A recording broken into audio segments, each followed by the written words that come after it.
Tiniyak ng Office of Civil Defense o OCD na tuloy ang kanilang pagbibigay ng tulong para sa pamilyang apektado ng volcanic smog o VOG mula sa Taal Volcano.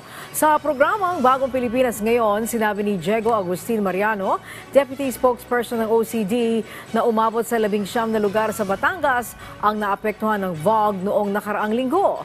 Kabilang dito ang bayan ng Agoncillo, Balayan, Balete, Batangas City, Calaca, Calatagan, Lemery, Lipas City, Malvar, Mataas na Kahoy, Nasugbo, San Jose, San Pascual, Santa Teresita, Tuy, Taysan at Tanawan. Halos siyam na raang individual naman ang dinala sa pagamutan matapos makaranas ng paninikip ng dibdib at hirap sa paghinga dahil sa volcanic fumes. Karamihan sa mga ito ay bata at matatanda. Sa ngayon ay contained na lamang sa paligid ng bulkan ang volcanic fumes na ibinubuga ng bulkan. Samantala, tiniyak ng OCD na nakatutok rin sila sa patuloy na aktibidad ng bulkang Mayon matapos ang volcanic effusion kagabi.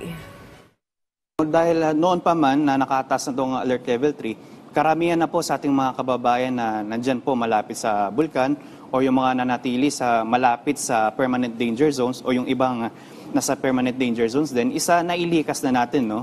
Kaya kung meron mga another development or mag-alboroto palalo itong bulkang Mayon, isa kahit paano is safe na sila dahil noon pa man is nailikas na sila.